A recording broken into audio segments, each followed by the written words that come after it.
I'm Beryl, and in today's video, I'm going to be talking a little bit about my career path.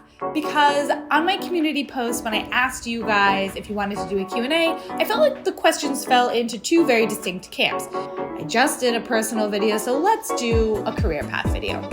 So, this is my how I got into video. For that, we need to go back. Way back. No, just kidding. Not that far back. I just wanted you all to see how cute I was as a kid. To be honest, I was always kind of playing around with my dad's camcorder as a kid, making little movies here and there, but none of that really has anything to do with my career today. For that, we need to go back to 2010. Harry Potter and the Deathly Hallows Part 1 is in movie theaters. Kesha's Your Love Is My Drug is the chart-topping hit that we're all bopping to. And I, with my very short haircut, had just moved to New York City and got a job as a personal assistant in a new media startup called The Daily. Introducing The Daily, the first daily national news, entertainment, and sports publication created from scratch for the iPad. I had the glamorous job of stocking coffee for the office, managing calendars, and ordering pens and printer paper. I was your go-to gal if you needed office supplies. I was a pretty new college graduate. I had graduated from the University of Colorado with a degree in Russian language and history. And before you roll your eyes and say, "Oh, what do you do with a Russian language and history degree?" I'll have you know that I was recruited out of college for a job as a translator, so, it did kind of work. Although I did lose that job and I'm clearly not working in that field anymore, so that's really just to say you don't need a film degree to make films. I became good friends with some people on the video department there. And I pitched this idea that one of the producers liked, and he took me on my first shoot down to Florida to film my first story about mermaids.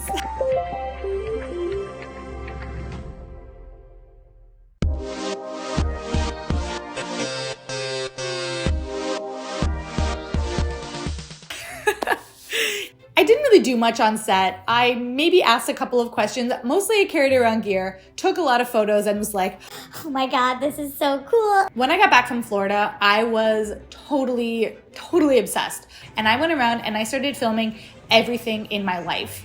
Okay, roll it. I'm recording. Go. Do it. Now look just normal. No, that's not normal.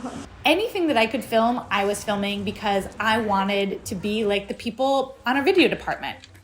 Wait, wrong setting of color. Wait, hold on. Oh, it's on automatic focus. You have video? Yeah, obviously. Stop. And then I needed to learn how to edit. And I went onto YouTube. I watched videos of people teaching you how to use editing software. I truly believe that you can learn a new career off of YouTube. That is something that I stand by. I taught myself my career because of YouTube. Everything was going really well. I'd been promoted to associate producer. I'm Beryl Shereshewsky, Associate Video Producer here at The Daily, and here's your daily briefing. And then The Daily went under. And we all lost our jobs.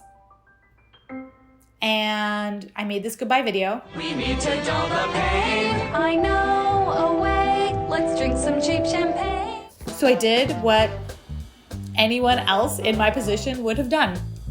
I went freelance.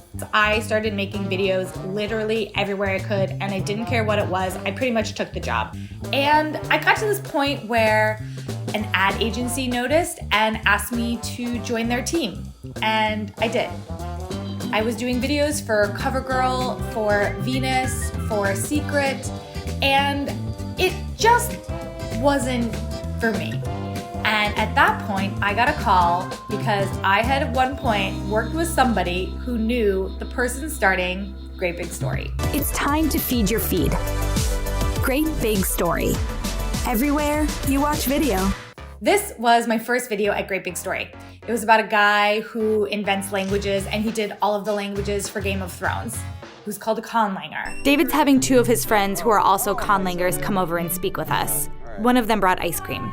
We were gonna do this outside, but it's too hot, so we're gonna do it inside. And telling that story, I felt like alive for the first time. Like all of this creativity, all of these ideas, I could tell stories the way I wanted to tell them. They could look how I wanted them to look. I had never felt freedom like that, and I had never been able to be creative like that before. And it was amazing. And from there, things got going. I told stories all around the United States, all around the world, hundreds and hundreds of stories. I was doing crazy road trips across the UK. Okay, we just merged onto one of the main Welsh highways here. We made it to Loch Ness to see the Loch Ness Monster. Traveling through India, Costa Rica. We're on a boat. That's Hiram. It was the coolest job. It really, really was. My favorite story that I got to make was at the Smithsonian about the people who take care of the collections. I worked with a really amazing group of people at Great Big Story. With our director, Dave Yim! Everyone there, they weren't just my colleagues, they were my friends. We collaborated on projects. I mean, it really was kind of a dream work environment. And it was a place that taught me the importance of storytelling and the importance of being a storyteller. So when it ended, it was really sad. And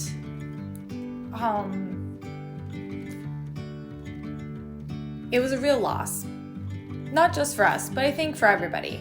Because we were telling stories about people whose stories weren't necessarily always being told. And for me as a creator, I was given opportunities that are kind of unheard of.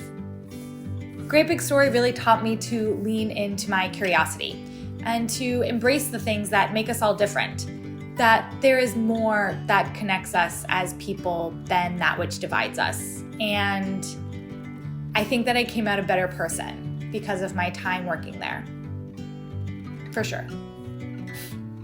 I think that filmmaking and storytelling is definitely a part of who I am, and whatever I end up doing moving forward, everything that led me to this point has been important.